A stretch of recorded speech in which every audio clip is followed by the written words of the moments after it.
Right. Just as I said, this is not the first time you've met Salieu Bojang before. He's my very good friend and brother, and he's also doing his PhD. Hopefully, very soon he will also complete. Has been a very good brother, a colleague, a theorist. We always want us to use them in our development, in the implementation of our development plan. So Mfa has been very passionate about supporting the cause of students, and I am I've been very much involved. In fact, there were times when Mfa would tell me that I want to support Ecomansa, right? I want Ecomansa to do this. I want Ecomansa. Let me tell you, he is one of the founding members of Ecomansa. Get Dr. Belfort to become the president of the Students' Union of the University of the Gambia.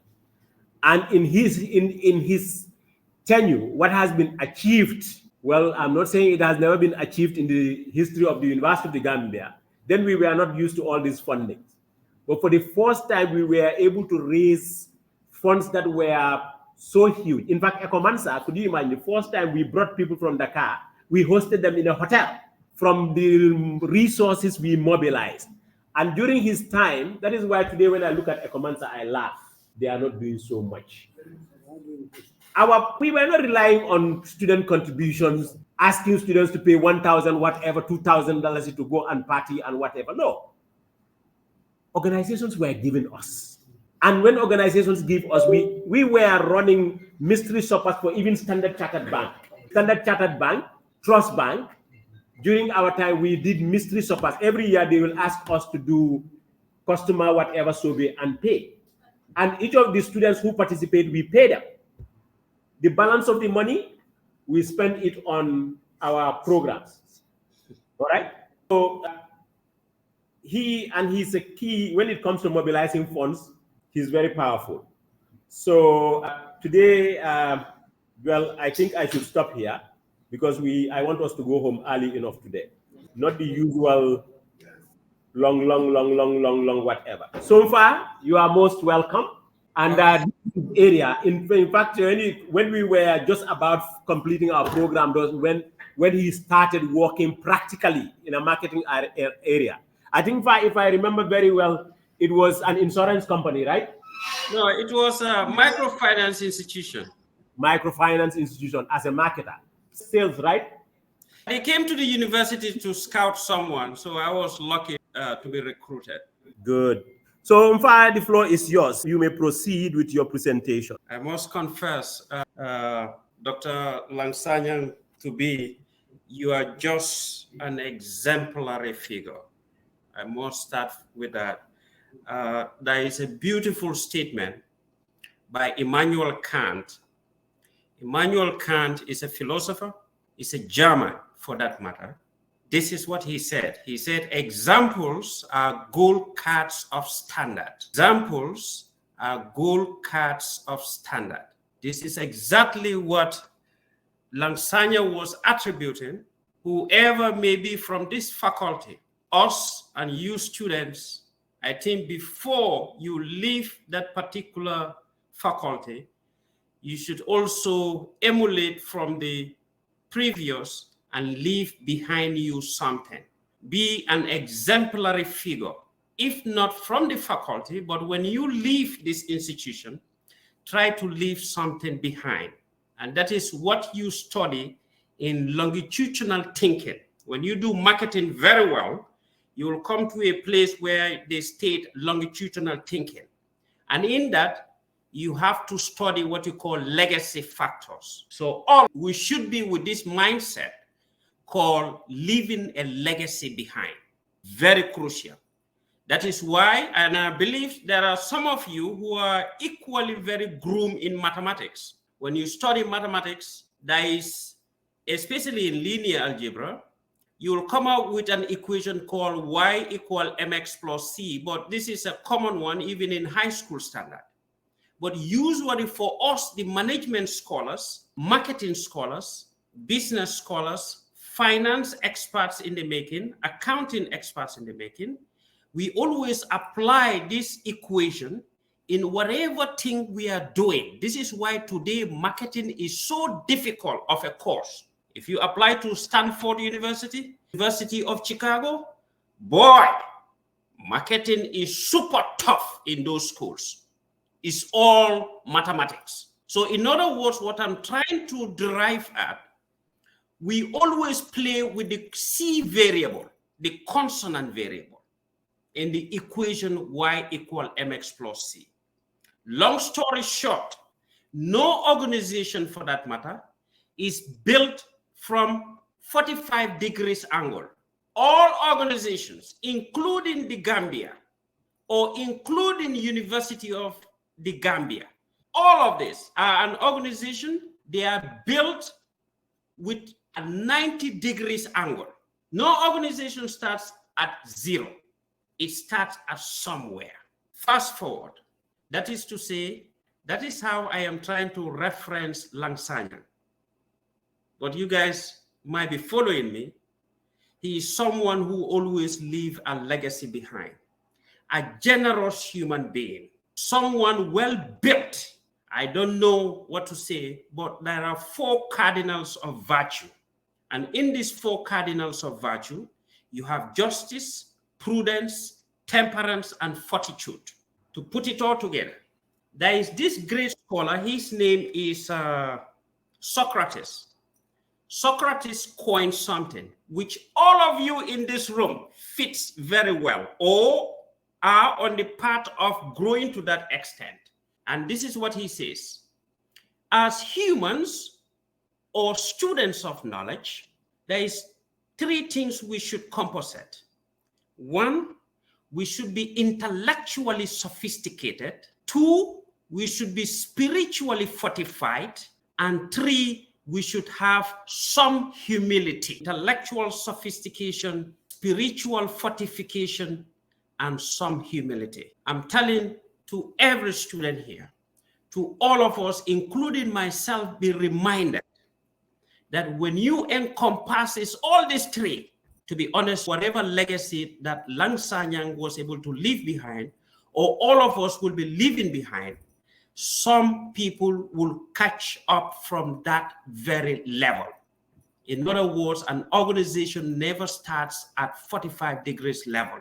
We always have to leave something, and it will be built upon, built upon, built upon. That's how it goes on. And here we are.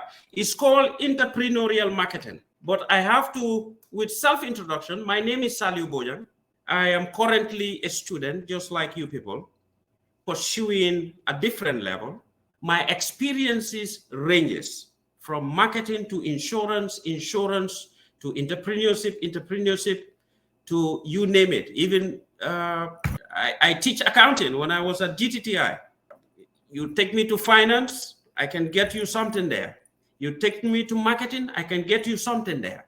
You take to management, I can get you something there. But not necessarily meaning I am a specialist in all these areas. All that Sanyang or any other great lecturer at the University of the Gambia is preparing all of you to be managerial. Managerial in the context. If you are managing an institution, whatever is happening in the marketing department, you'll be able to trace something. You have an idea of marketing. At the IT department, you have an idea of something. Accounting department, you have an idea of something. Somebody cannot fraud something and you don't have an idea. That is exactly what UTG is preparing all of you to be a general manager, but yes, with a specialization. So if you are in this role, you want to be an entrepreneur, boy, you're at the right place. You're in this room, you want to be a marketer, you are the right place, doing the right course. Be prepared to be an innovator. Be prepared to be an inventor. Be prepared to be an entrepreneur with a great specialization. But boy, all of this, no matter how creative you will be, you have to be able to sell, even yourself. Be able to sell. If you're looking for a wife, you have to be ready to start augmenting yourself to be able to sell yourself to have a great wife. And if you are a lady, You are about to get into marriage life. You have to augment yourself and be able to and be ready to sell yourself. It's all marketing. That's what you call personal marketing. But I'll continue. Which institutions am I affiliated to? I am affiliated to appsmedia.com. Please Google appsmedia.com and subscribe to that channel. Write opinions, send it to appsmedia.com. It's right there on the screen, appsmedia.com. When you get in, just subscribe, and then news will come to you. Don't look for news nowadays. Let news come to your email. Also, I'm also affiliated with Gambia Center for Research and Policy Studies. Gambia Center for Research and Policy Studies is navy blue in color. Likewise, is green in color. You can get into any or waters of YouTube and type GCRPS, Gambia Center for Research and Policy Studies. And then lastly, today is on the 5th time theory. Time is elusive, is very illusionary. So what is this guy's great name? Albert Einstein. He said, no matter how faster you run, the faster you run, the slower time gets. So let's be patient. Team will do a lot, regardless of whatever small time we have. I am very proud to be with you in a sharing mode, to be honest. I think Gambia is in your hands already. Some of you are carrying the baton already. Some of you are business people. Some of you are lecturing, in fact, maybe in high schools. Some of you are doing excellent, fabulous work. Exemplary students. Now let's move on. Upon introduction, I will recap from the last. If you guys remember, it's always good to recap before we go in. The recap is creativity and innovation in entrepreneurship. We put Africa into context. And we said, we know the population of Africa, 1.4 billion, the GDP is about 3 trillion. And then we know for sure the unemployment rate is about 7.7%, very high. To be honest with you, if you can lower it to 4% or somewhere around between 3 to 4%, that will be a very good standard for Africa. But it's only when we jump in to be entrepreneurs, we can also contribute to lower that unemployment rate. And then boost up the GDP, because GDP, we all know for certain, is the total number of all that is being produced and all the services within a particular time period. We call it in a 1 year time or whatsoever. Let's raise the bar.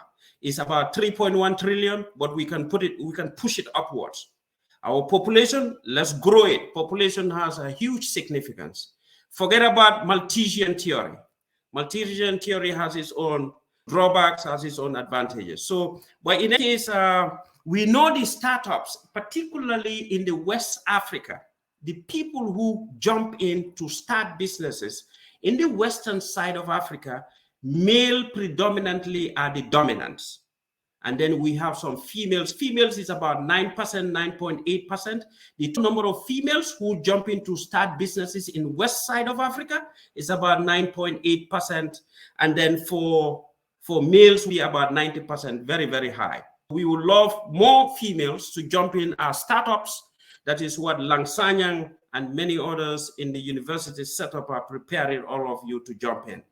In the broader African continent, female is about 15% and male is about 85%. So I think females are way behind. I have no idea, but I think we'll certainly catch up on that front. So that gives you a background of the reason why entrepreneurship as a course is of a good argument to have within the university setup, because of the population, the GDP, the unemployment rate, and so forth.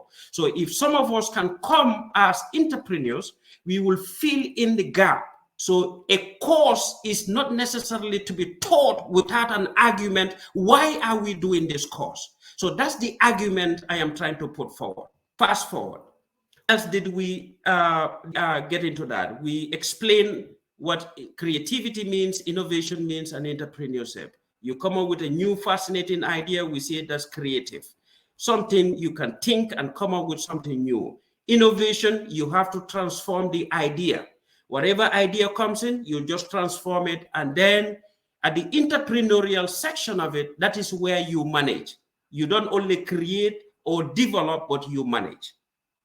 But now we are getting into something completely different today. In managing, you have to market, you have to sell. This is where we are coming to argue on marketing in entrepreneurship or entrepreneurial marketing. We'll go to that slide. And then treat about the components of entrepreneurship. I think if you can remember, we break it down, the internal and the external. These are the things you will need, not only the expert knowledge, but you need resources here and there. Your behavior have to be in composite, and then, attitude has to be aligned and all that stuff. So all those elements or components is what fits in to make you a good entrepreneur. So we treat else that we looked at the process. Process is very, very good. Or physiology in essence. So if you have a well-aligned process, you'll be mixed up. So we talked about the process. We talked about the theories of creativity and innovation. If you guys can remember, cognitive, behavioral, humanistic, and all that stuff, psychoanalytic, and all that stuff. So this is only to recap where we are building on. So this is what makes you different from any other person out there. You throw him entrepreneur. Oh, I am an entrepreneur, and he doesn't even know the what makes up an entrepreneur. So that's a recap for you to remind yourself. It's always good to recollect. That's why Plato or Aristocles has one theory called the theory of recollection or the theory of remembrance. It's always good to self-remind oneself. So before you get into something new. So let's go to the other slide. Now we are getting into the real stuff. What keeps us, all of us here today? Marketing, entrepreneurial marketing. But first, we have to digest what this thing or this term called marketing. We are only giving you pointers. As students, you take pointers and you develop on the pointers. I will never come here without reading. It's not possible. I'll close this place and say to Sanyang, yes, I was a student a long time ago. I did a lot of marketing courses, but I've not prepared myself before coming. And as a result, I will not join this class. It's sinful. Shakespeare, may we all learn to hate the sin and not the sinner. You have a lot of people pumping in a lot of money to come and sit in the classroom, taking all of their time to be in the classroom, to absorb knowledge, what you call deep learning or arithmeia in Greek. And I've never prepared to come to the classroom. I read extremely well, refresh my memories before coming in here. What is this thing about marketing? Marketing is all about coming up with something, create something. But when you create it, you have to communicate that something. When you communicate that something, deliver it to the customer. And what is that something we are creating? What is that something we are communicating? What is that something we are delivering? It's called the value. Create a value, communicate a value, and deliver a value. If you want, you say that value is a product, that value is a service. That is marketing. Create a service or a product, communicate a product or a service, deliver a product or a service. But the technical term for that something is called value. A product is a value. A service is a value. But where are you going to communicate this? Where are you going to deliver this? To a target market. You deliver it to a target market. For what? For profit. We're in the business of making profit. That is all about marketing. Create, communicate, deliver. Period. What are you creating? A value. What are you communicating? A value. What are you delivering? A value. To where? A target market. For what? For profit. That's why when they come to you, they say this is an NGO. An NGO that is not into profit making. I don't think that even exists. They make money sideways in order to be in existence. That's why in accounting, you have 22 concepts, but I think it's more than 22 concepts now. One of the concepts is called the going concern concept. The business has to keep itself going. So that gives you a background of what marketing is. But remember, you are in 3 businesses. In this definition is bigger. There is something bigger than the definition itself. When you are creating a value, that's what you call product management. When you are communicating a value, that is called brand management. When you are delivering a value, that is called customer management. So you are in 3 businesses: product management, brand management, and customer management. In the Gambia, we are not selling the Gambia forcefully. The Gambia as a country, the Gambia as a republic or as a nation, we should have a whole department. Maybe there's a department that I don't know. We have to sell the Gambia just like Senegalese are selling Senegal. We have different products. We have the sports product, sports industry. We have the business industry. We have the farming industry, agriculture.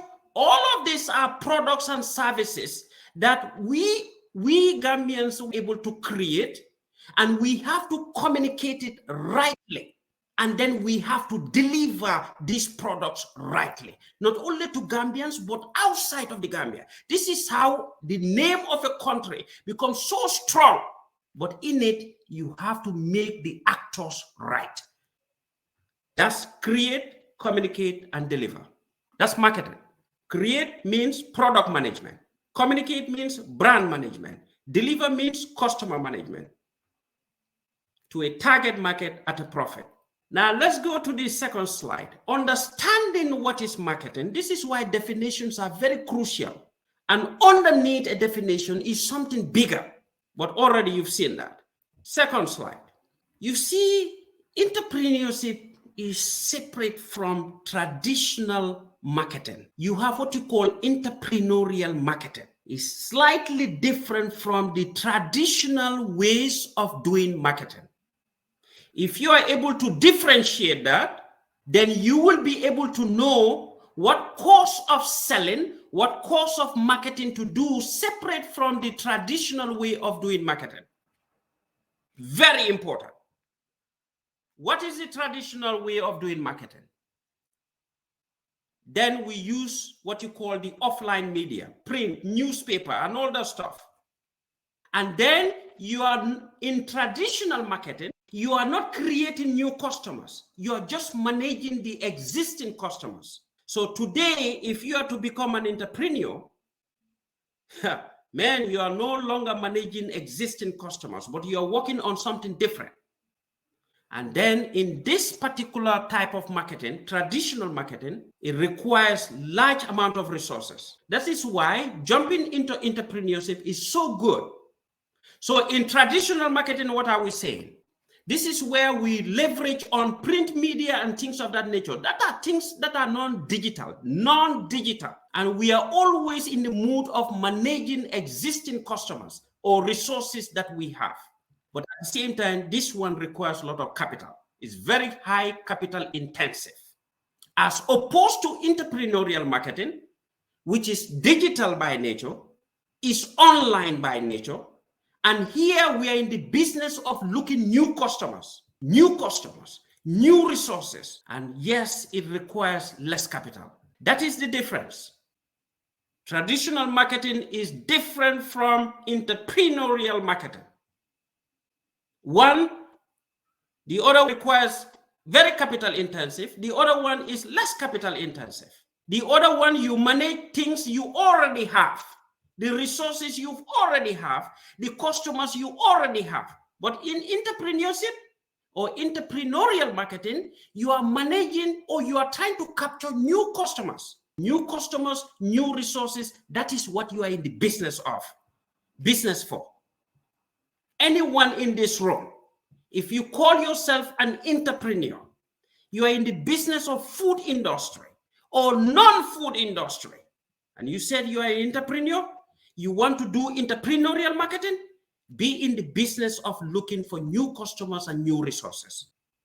Be very digital in nature. a mass online social media and all that stuff. That separates you from the traditionalist. Now, if you are able to differentiate the two, now we will go back to the other slide. Remember, create, communicate, and deliver. This is marketing. That's how you define marketing. Create, communicate, and deliver. Product management, brand management, and customer management.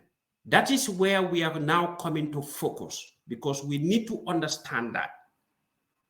Create value. Product management. What is the process? Always make sure that you design before you jump into anything. And in designing, you are framing.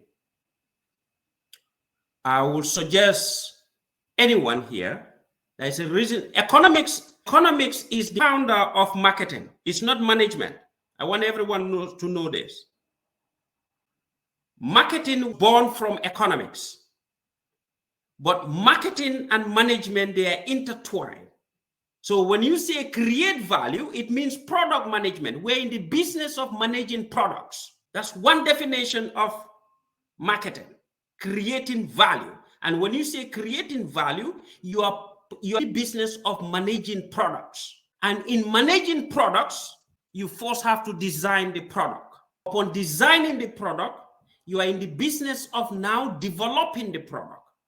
And once you are able to develop the product, just put it in the market.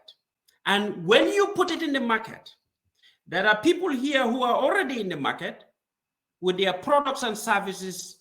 We will suggest you apply what you call feasibility study. And that will always help you to improve on your product or service. And that is the reason why a lot of businesses, because of lack of feasibility study or lack of improving the products, a lot of businesses in 2 years, they go dead in the Gambia. There was a survey that was conducted. Most startup businesses, they will be in operation for 2 years. After 2 years, majority of which are all, if they are not dead, then they are just a stalemate. So that is why the last part, improving, is always very essential. Don't only design, develop, and launch the product to the market, but always improve on the product. So that's product management. This is one great process to manage your product. But there is something more detailed to this. We can go on question and answers, and then on the design phase, on the development phase, on the launching phase, and on the improvement phase. Now, the next one is communicating the value. I try to bring you pointers, not the detailed notes of it, but that's left to each one of you to build on what we are just discussing here today. How to manage a brand. What are we here to manage? In other words, what a brand management means. You manage in branding, we are managing two things, a reputation and also to improve audience for the reputation. In accounting, if you do accounting very well, you will do what you call goodwill accounting. So goodwill, in essence, it means reputation, status. So in other words, brand management is something that you can account on the goodwill. If you're a serious accounting student or finance. So in brand management, or when we are communicating our value, we should always try to manage the brand reputation. If a brand becomes so reputable, so known, of a high status, only the brand in itself can generate you a heck of a money, because that one you can cost it on the side if you're selling your business. Shell, let's say, for example, the Shell company, or let's say QCell. QCell, just the brand of it can cost you tons of money because it's a well-known brand. Let's be honest, it's in the minds of everyone. So if QCell or Mohammed Jai is to sell QCell, he will cost the different parts of QCell. And one of the parts is the brand in itself, plus all the other parts, and that will cost the buyer a whole lot of money. So to get to that level, you have to manage the brand. Let the goodwill of it be higher and higher. In other words, let it be very reputable, very well known. And in doing so, logo comes in. The selling nature of the logo, the branding of the logo, the websites, you name it and name it, all are integrated. In other words, what I'm trying to explain is a brand can be perceived as a logo. A brand can be perceived as a symbol, as a sign. If you read management, don't be confused. If you read management, because management and marketing, they are intertwined, even though economics is what born marketing. There is one theorist called Bowman and Deal. These are two great theorists.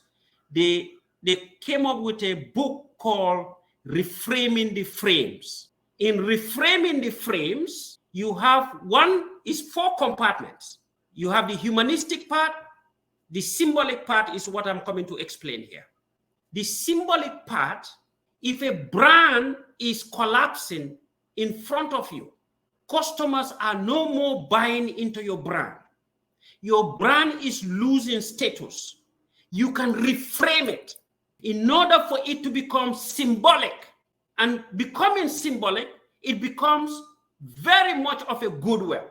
The status becomes high. People get to love it. People get to know it. Even when you're going into the restroom, you start thinking about QCell, AfriCell, University of the Gambia, UTG, just the word UTG. I don't know how they are managing the brand UTG, but UTG is even becoming more of something to be perceived than the entire wording of it, University of the Gambia.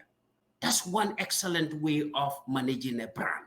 But you always have to improve on your audience. That's all you have to know what to manage about a brand.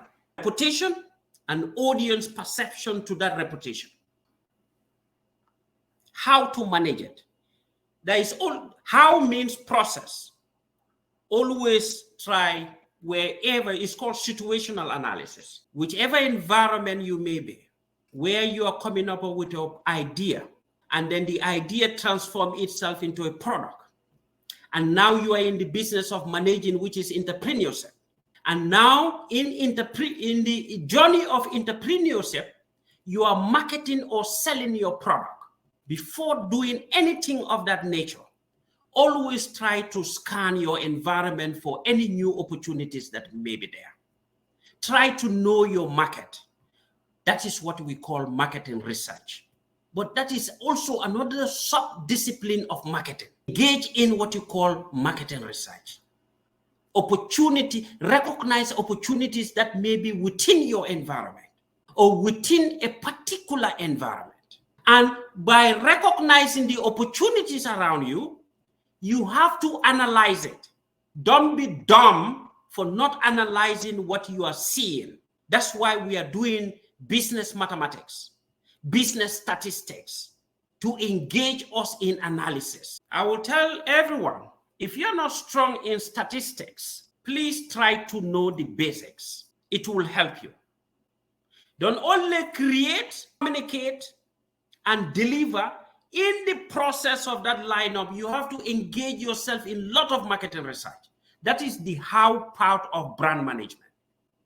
And in phase 2, you have to strategies.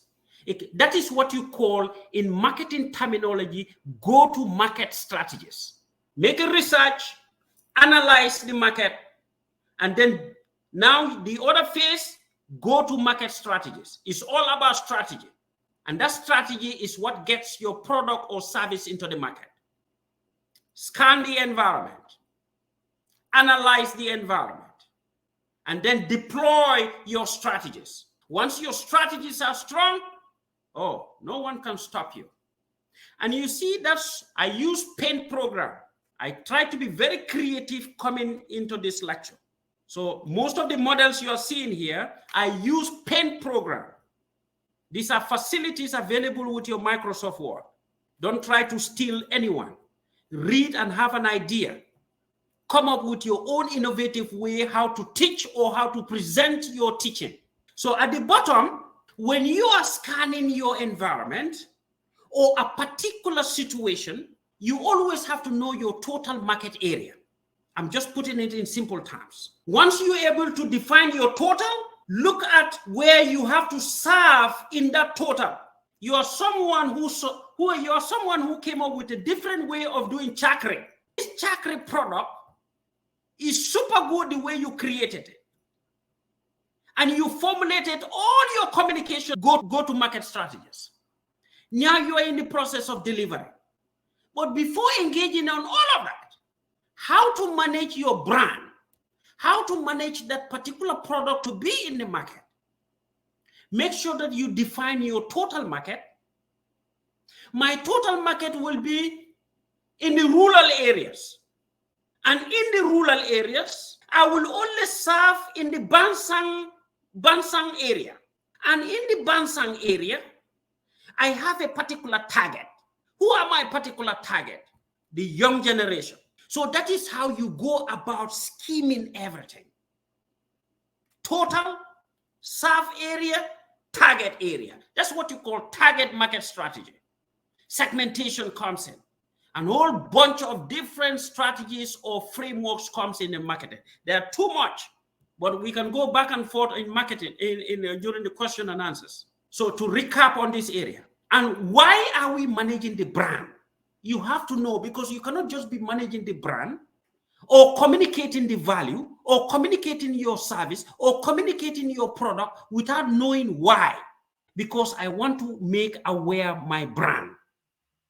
appsmedia.com. This organization is currently communicating the value, and the value is appsmedia.com. Another organization, GCRPS on top there with a logo, they are communicating the brand. They are making aware the brand. That is the reason why we have to manage the brand. Brand equity. Customers, how we want to know how. Brand equity means when you do accounting, I'm pretty sure there are a lot of accounting geniuses in the room. They already know when you say equity, what it does it means, and how to account equity, whether in finance or in the regular accounting box. So, but in what we meant here is how much customers value that brand. That's one of the reasons why we are managing or communicating the product. Remember, I'm not confusing you. When you say managing a brand, it means communicating a product, communicating a service. So not only we are in the business of making aware the brand or the logo or the name or whatever it may be, but we want to measure, we want to make sure we know the value attached to the product by the customer. This requires a learning from the customers. We will come to that. That's called customer management, value delivery. But not only about brand equity or how much customers value our product, but also brand loyalty. That's the reason why we are managing the brand. That's the reason why we are communicating our service. That's the reason why we are communicating our product. Customer loyalty. That's one of the reasons what we want to achieve by managing our brand. Customer engagement. How do customers engage our product and services? And yes, brand recognition. Very important. So in nutshell, to put it all together, we're in the business to communicate the value already been created. And we call that brand management. And in brand management, we said, why do we have to manage the brand? We said because we want to raise the goodwill of the product, to make the product reputable, the service reputable, but at the same time, to improve our audience for our product. But how do we do that? Look at your environment, analyze your environment, strategize from your analysis, and then put the product in the market. And then we came up with a framework, have a broader picture of which market to serve. If it is Gambia alone, excluding Senegal, stick to Gambia. If it is in the overall Gambia, then know your serve area. Don't be everywhere. Or you do what you call a pilot market testing. You can start from Bansang. Limit your area from the total. And in that limitation, there is always a place that you have to target. That's what you call target market. Total serve area and a target market. Apps Media and Gambia Center for Research and Policy Studies. I will take an example of Gambia Center for Research and Policy Studies, how they are marketing or to make their brand well communicated to the society they are engaging in. One, what they did was, they know Africa is the entire market. And they said, you know what? We will have a place to serve first. And the serving area is Gambia. And in Gambia, they are targeting people who are literate, the educated force, unfortunately. So you can see how marketing it is. And that kind of gives us a scope. That's what you call scope marketing. In other words, you have to define your scope. So this is how you communicate your value or communicate your product or communicate your service. And that is what we call brand management. So now we will go to next slide. When you create a product or create a service, you communicate that product or you communicate that service. And after communicating the product and service, you have to deliver the product and service. And in the delivery of product and services or the delivery of value, we call that customer management. So that's why marketers are in three businesses: product management, brand management, and customer management. Now, under customer management, what are we here to manage? We said inventory, customer orders, delivery, or fulfilling our products to the customer support. This is what we are managing. Under customer management, inventory is a whole course of itself or specialization of itself. That's why today we have inventory managers. These are all marketing staffing portfolios in an organization. We have some specialists who take care of customer orders. This is all that we are here to manage. And then we have people who deliver the product from the inventory place. We have people who take orders, and when we have the orders, we take it from the inventory. And those who take it from the inventory and take it to the customers, we call that the delivery man. When the delivery man give it to them, in the process, there may be errors and problems. We always have to troubleshoot those errors. And in the process of troubleshooting those errors, we call that customer support. But in the Gambia, rarely we perform these kind of services. AfriCell is now doing it. QCell is now doing it. Gamtel is now doing it. Gamcell is now doing it. But maybe some are not doing it in the way it's supposed to.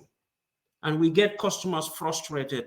We lose customers in the process. We shrink the organization. The organization is on the process of free fall, and then they go out of business. So that is what we are here for when it comes to customer management. But how to manage is the question. So we have team alignment. It's always good to align yourself into teams. Know who doesn't have the capability for this. Who is best in this area, who is not best in this area. And then that's called team alignment or the alignment strategy. But there's a whole text on that. Michael E. Porter, a great genius in management, came up with a whole lot of specification on all of this. But you have to read the Porter's 5 strategy, get to where it has the competitive rivalry, and then it has the things of that nature, supply power, buyer power, and things of that nature. So that's a whole lot of specification. Underneath each of this, you can, oh man, that's a whole lot of reading. But just to fast forward from team alignment, it's always good to understand customer product. customer values, customer service. Always be in the mood of understanding who this customer is, how he buys, how she or he doesn't buy, what they are looking for, what do you have to realign on the product to make it and better. Understanding customers is always good. That's why you have a lot of behavioral theories in marketing. You have what you call the buyer behavior model. And in the buyer behavior model, in fact, it's good that some of these things are just popping up. So in the buyer behavior model, you can be in the food specialization. You have a value called food. You created it. You communicated it. You are the one who are responsible to deliver that food. Always know your staff. Who is good at making and not good at making? Who is best at delivering? Who is best at talking to customers? That's what you call team alignment. But in the process, always try to understand who these buyers are. Some are habitual in nature. That's what you call habitual buying behavior. You have habitual buyers, you have variety-seeking buyers, you have complex buyers, and you have dissonance buyers. That's called the dissonance theory. So in nutshell, the buyer behavior model is compartmentalized into 4. You can use it to know your customers. Those who use the habitual buying behavior, those who use the complex buying behavior, those who use the dissonance buying behavior, or those who use the third one, which is called the fourth one, which is called the variety-seeking buying behavior. And in knowing them, you will be able to formulate the right processes. Process is always very important. By knowing your customers, is by knowing your business, is by knowing your organization. And in knowing your organization, you are knowing the actors engaged in your organization. And in the process, you can formulate the right process to take, either to avoid or to mitigate or to accept. In project management, we have 3 different phases that you can go about doing stuff in project management. If you are undertaking any project, you are in the business of avoiding it or doing things or engaging in something to avoid, mitigate, or accept. And yes, by understanding your customers, you will be able to use the right tools. The father of scientific management, his name is Frederick Winslow Taylor.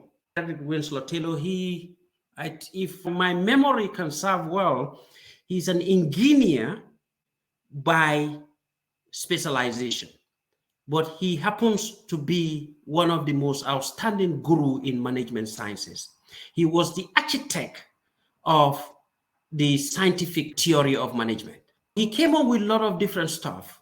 Well, one of the amazing stuff, he was working with one lady and one guy. They came up with the time and motion study. But time and motion study actually emanates from this white lady, and they are couples. They are married together. So they were working with Frederick Winslow Taylor. They come up with a time and motion study. It's called the Gilbert family. Okay. But the amazing thing about this, what I'm trying to insinuate here, using the right tools is always good in any business you may be. And the same Frederick Winslow Taylor came up with what you call the clock in, clock out system. But we don't have that in the Gambia yet. But it's my understanding, I think university students or university is trying to come up with something, how this can be of something that can be made happen in the future in the Gambia, and institutions can start using that. It was from Frederick Winslow Taylor. And he is the one who was working with the first automaker in America.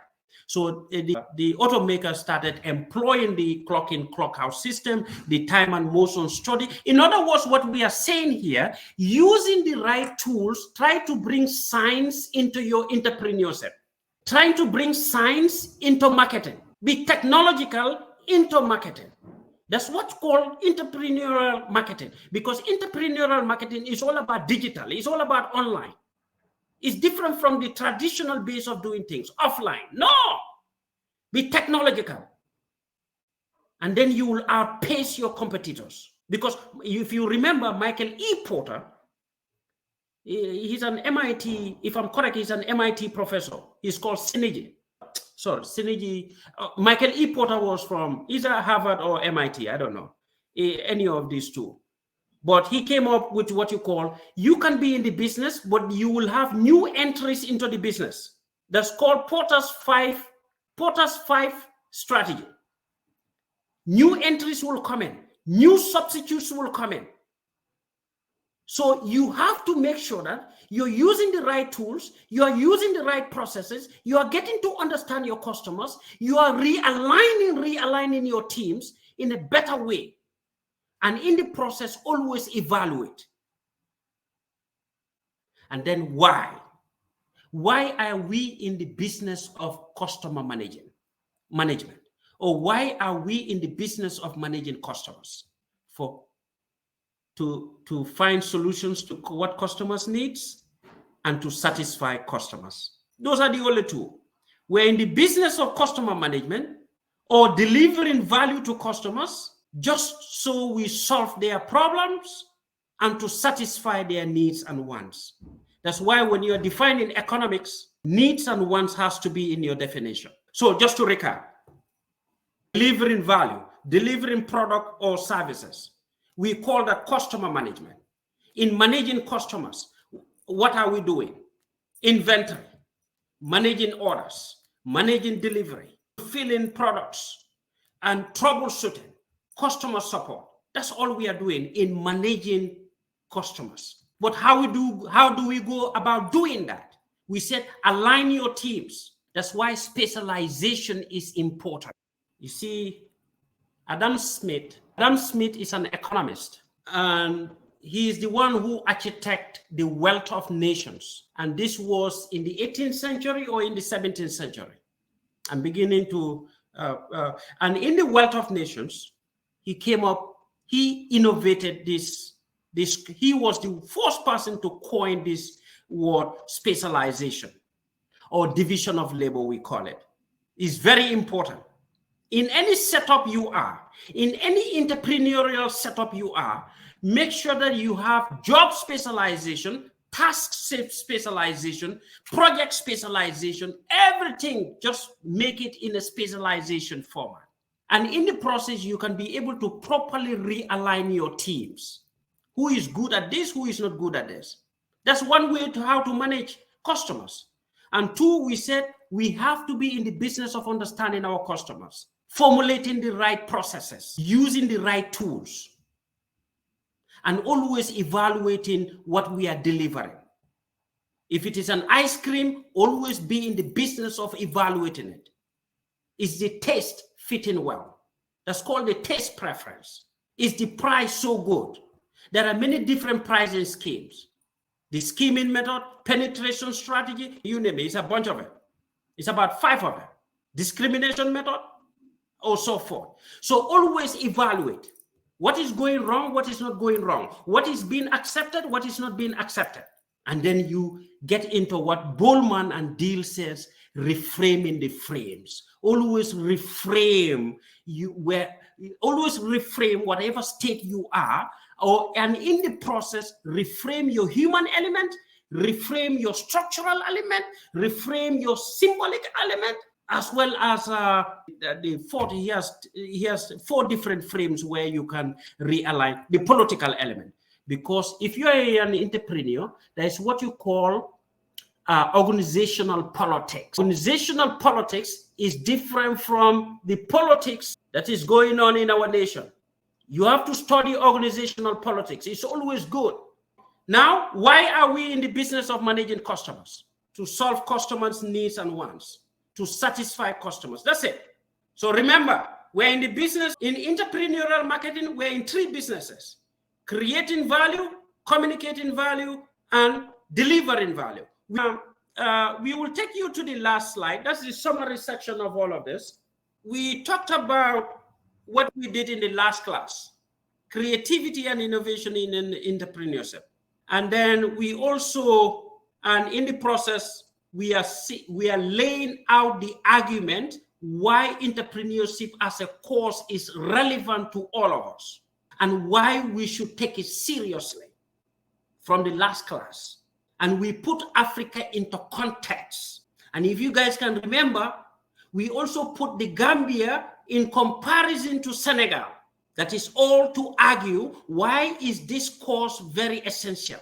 In Platonic terms, we will say the theory of essence. Now, from recap, we also covered the definition and concepts of marketing. And in the definition, we said there are 3 key things you have to always keep in mind. We have to be in the business of managing the product, we have to be in the business of managing the brand, and we have to be in the business of managing the customer. These are the 3 things. And those 3 things is what even defines marketing. And then we also touch on, we said it's always good for us to know, because we are entrepreneurs, it's always good for us to know what is entrepreneurial marketing compared to traditional way of doing marketing. Because I don't want to be an entrepreneur trying to do entrepreneurial marketing and I am doing the traditional way of doing marketing. You may likely not succeed. And in the process, we said traditional marketing, they are offline based. They are the one who completely stick to newspapers, things of that nature, flyers and all that stuff. But to be entrepreneurial, we have to be digital. We have to be very online in nature. We have to be, you see, it's called Procter and Gamble. Let me put it that way. So Procter and Gamble is a theory, it's a method, it's a framework, it's an approach. It means open technology. Source ideas wherever you can find them. Be out in the open, but not to be in the silo.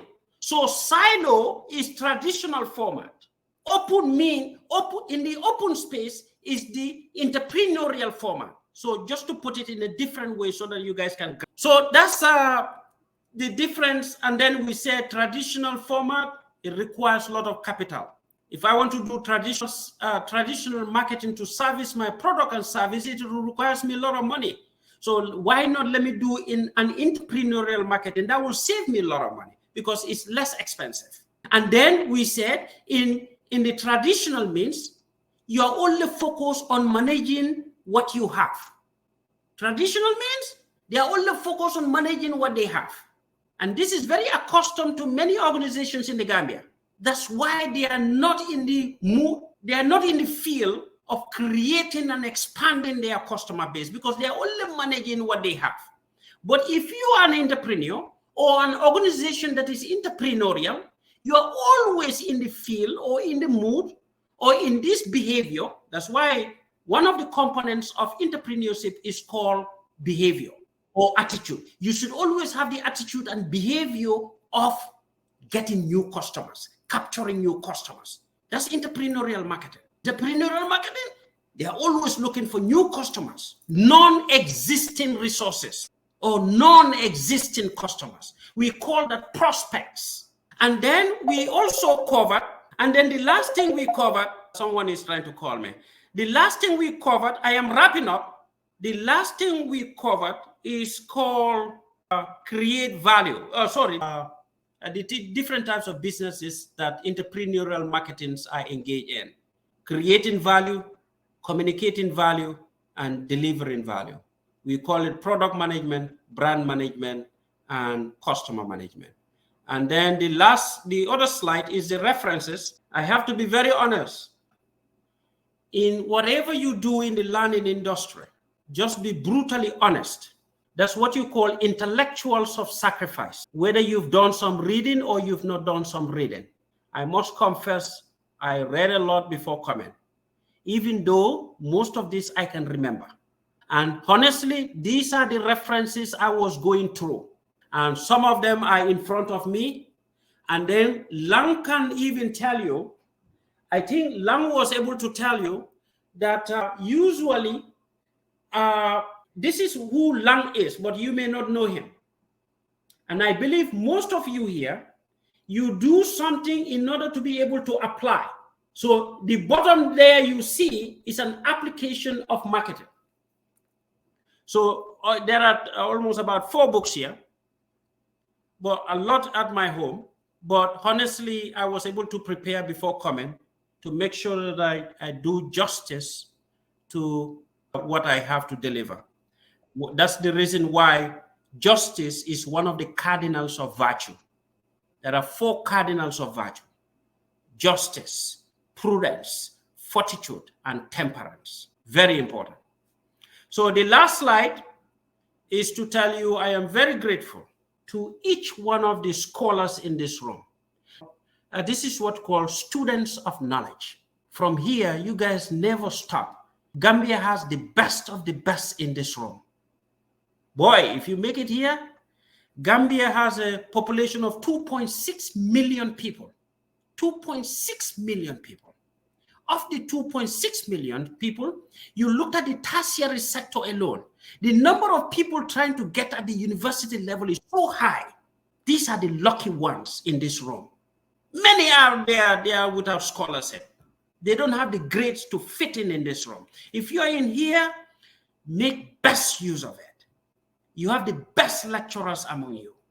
In our days, we thought some people will not make it to Harvard University, Cambridge, but it's only we finished, we get to realize that the university is born in good brains. Boy, take advantage of marketing. Market yourself to get a good lady. Market yourself to get a good man. That's where it begins. You are a product. Get the right services and then market yourself. And if you can be able to do that to yourself, you can be able to do that to any product or service. And then I must confess a deep, deep gratitude to Sanyang. He's an impeccable human being.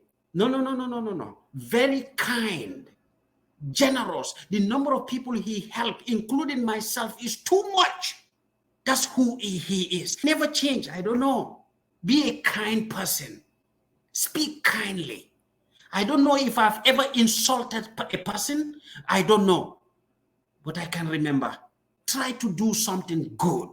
If you study Peter Drucker has what you call, he came up with a bunch of theories, concepts, models.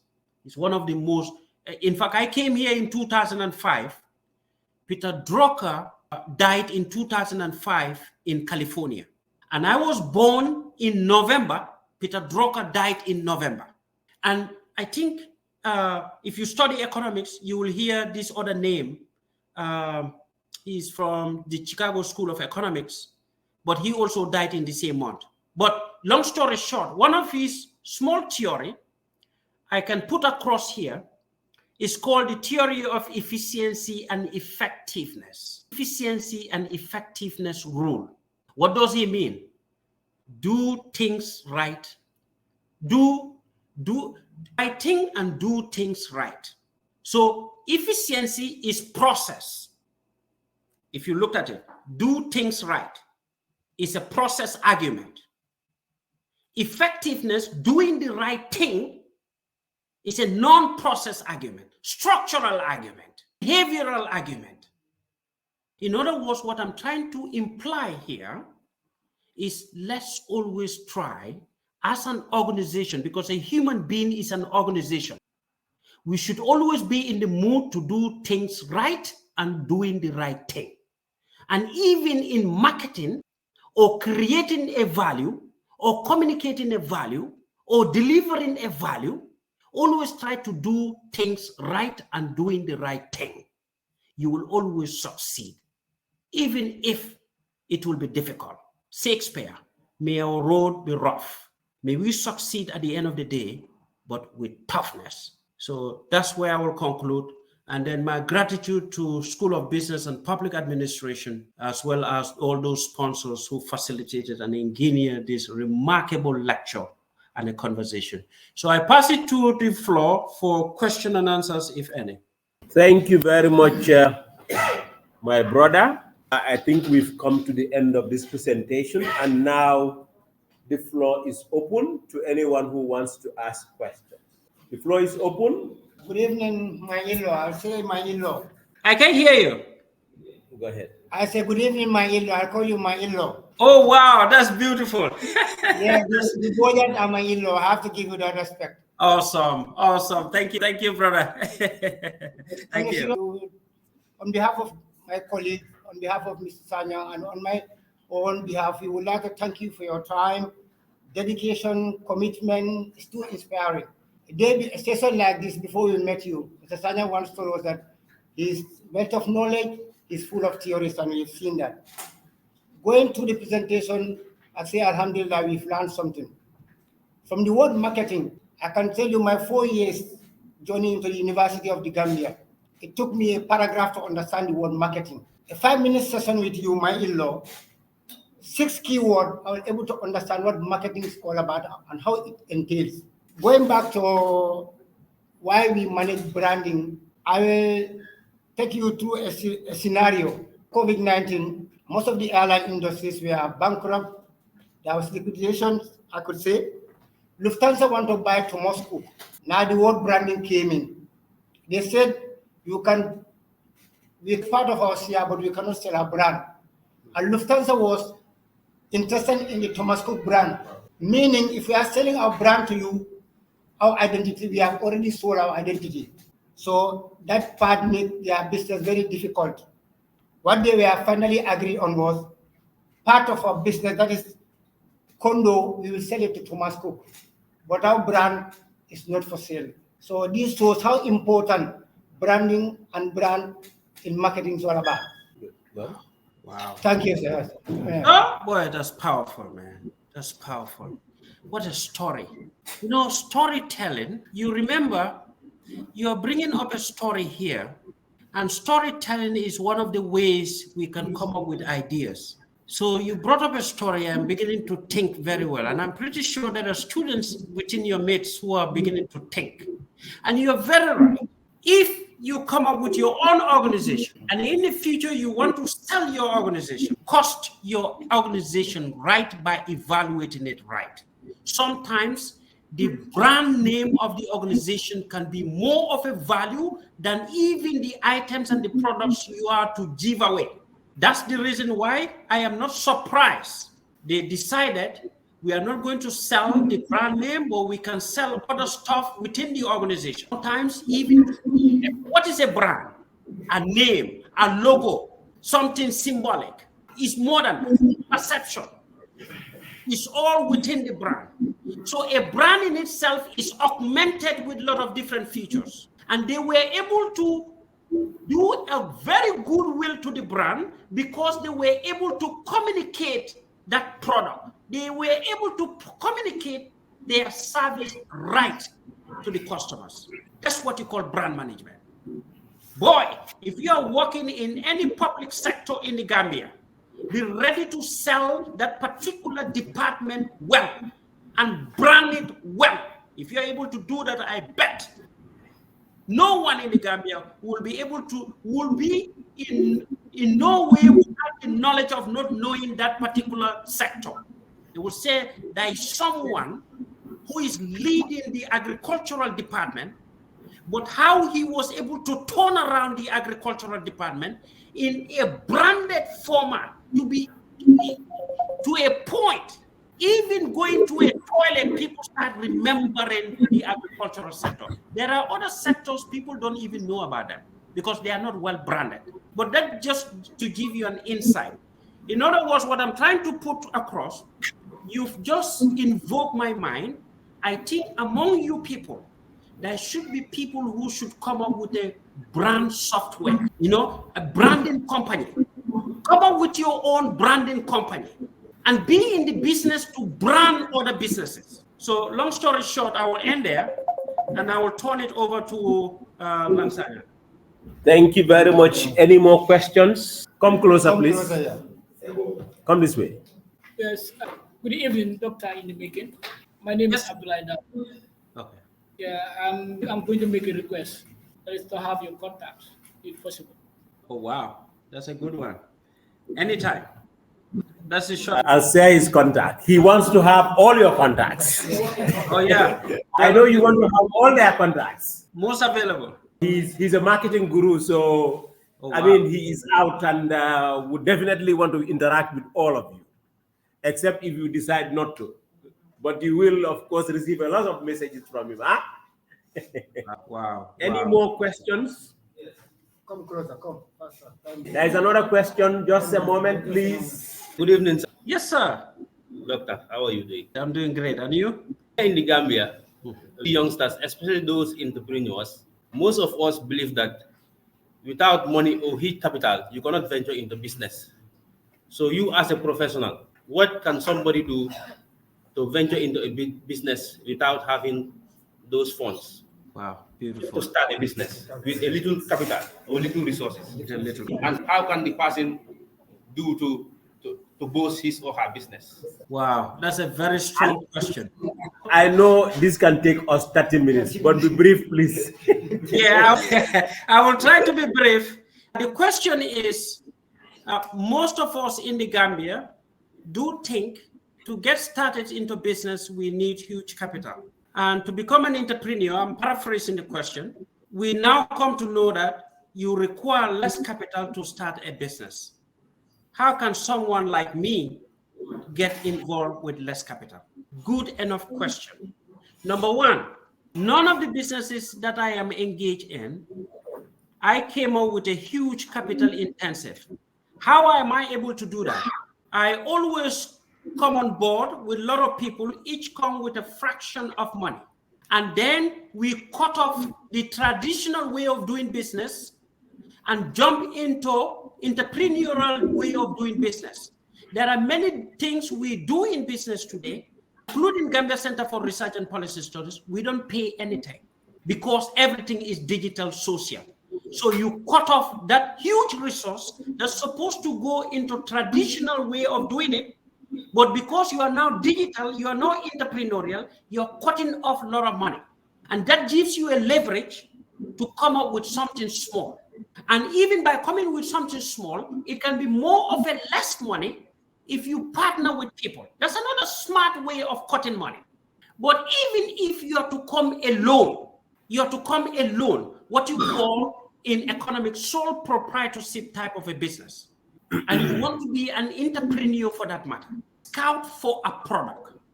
Upon scouting for a product, I'm coming to tell you how you can save money with and coming up with less money to get into that business. Scout for a business. When you examine and then you analyze, you happen to prototype a product from the analysis or create a value. In that, before doing so, try to make sure that your product is differential from others. But in that differentiation strategy, try to think for yourself, what are the differences I can make that will cost me less money? I have a cup here. There are designs on it. You know what? I am an entrepreneur. I don't want the design there for now because there's a smart way to brand my product. There are many smart ways to brand my product. I will lower my coloring of it to save some more money. But in the process, I will differentiate my product for it to be accepted in such a way that will incur me less money. So that's one of the ways you come up in the differentiation strategy. That's the argument I am trying to make. You are a sole proprietor trying to come up with chakri. But the chakri, they mix the chakri with yogurt, and in the yogurt, they put other different stuff. But those stuff are all expensive. You try to come up by differentiating your chakri from the market. Try to find a product that you can mix with yogurt and with less money. And as you move forward, when you create a value, in communicating the value, that's where you make a huge saving because you are an entrepreneur. And in the delivery of the value, there are many ways you can deliver your value to the market. Some use a donkey cart. Some use a bicycle. Some use a bus. Some use different chains. Look for ones where you can save money. So in the lineup, in the creating value, you are saving money because you are cutting down some of the augmented features. We call it augmentation. Because you came up with a product, you have to augment it. In the augmentation, cut down certain features, make your product different. And in communicating the value, in communicating the product or service, That's where an entrepreneur make huge savings. Apps Media, Gambia Center for Research and Policy Studies, they save a whole lot of money by going digital. We don't print flyers. Not only we don't print flyers, we don't have billboards. We don't go to QCell to advertisers because we can have it for free. That's communicating the value. That's brand management. And right now, we are selling appsmedia.com to all of you at no cost. So in communicating the value, then you delivery of the value. Look for ways or look for channels you can deliver your product at less cost or no cost. Don't go for something fancy. That's why, if you remember very well, in creativity, innovation, in entrepreneurship, we said an entrepreneur doesn't jump all over, doesn't go all around. You go incrementally, step by step, small by small. So as you build on, you can add in more cost. But other ways you can come up with money, not only by partnering or lowering your costs, but nowadays and entrepreneurs, they're very smart in generating money. How do you generate money? Is we have a lot of different platforms where you can generate money. Sell your idea. You have a minute to complete this one. So long story short, my brother, you can do it in two different ways when you apply economics. In economics, you can grow in two different ways. You can grow by saving, or you can grow by spending. And even by spending, you can spend but at a lower cost. That's called the Keynesian method. But if you use the Austrian method, the Austrian method of economics or philosophy is by saving. By saving, you also have to be careful not to overcost or to go at no cost, because you have to come up with something different. So that's a great question. So listening to different angles, how you can save money or come up with a product with less money or no money. So to be honest with you, Sanyang, who you are seeing here, myself and many people, we came up with the first online market, the first ever online market to be established in the Gambia as an idea. But what happened was, we came with that venture with less money through people coming in. Some people come with an expert idea, some people come with some money, some people come with some equipments. We set it up in the Gambia, but unfortunately, security in the Gambia is a problem. You can set up a business and it can quickly go out of business because of lack of security. So I will suggest to all entrepreneurs in the making that if you are to come up with a business, be mindful of the security component of the business.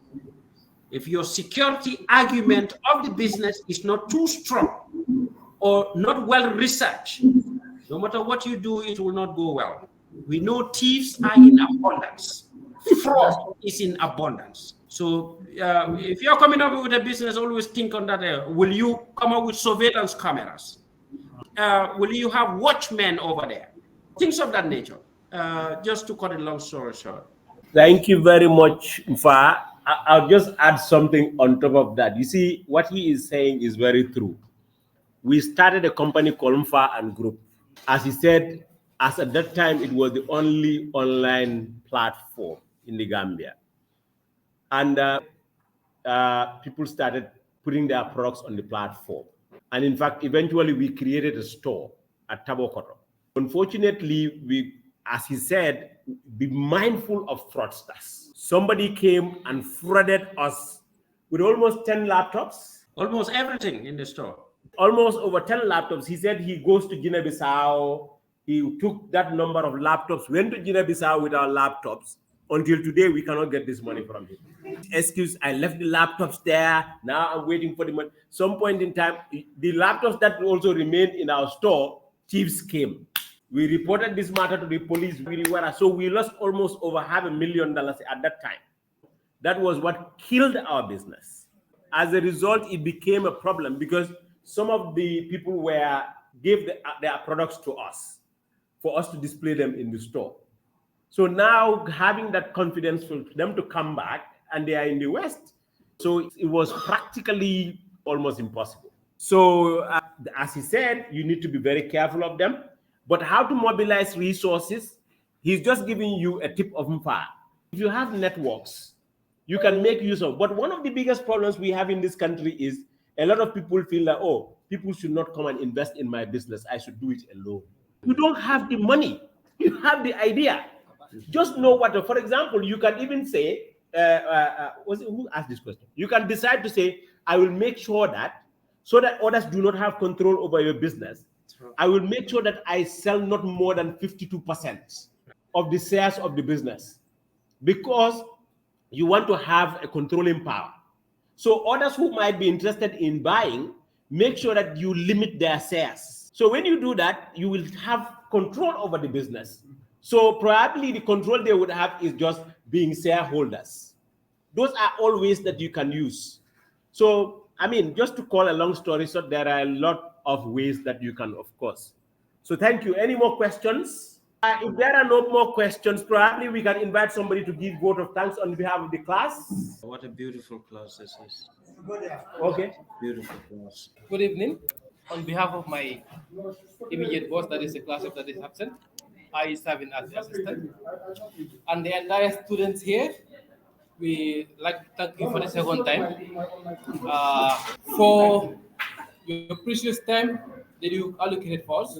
To be honest, today's lecture was like that of last week. Very interesting, educative, and we've learned a lot. And I believe the knowledge that we've learned today will stay in us, so we will be able to apply it in our respective investments, that is into entrepreneurship, or others that we may choose to work for others. But I believe everyone here will be planning to start his own business and become his own entrepreneur. That's beautiful. Beautiful. We're very, very much grateful for the knowledge that we've impacted in us today, and I believe it will take us a very long way. So, on that note, we thank you so much for your time and effort. Can we give a round of applause to Mr. Salieu Bojang, my very good friend, for an excellent job, and also for his magnanimous gesture of giving us food and refreshment on all of the lectures here. Not only knowledge, but he has also given us at least snacks and refreshment. So this is great. Can we stand up, standing ovation to my brother? Thank you. Appreciate it, man. Appreciate it. I only hope they won't take it as brand management, though. Thank you. All right. Yeah, man. Appreciate it. All right, Ifa, thank you so much. We are grateful once again. So you Thank you, Corona.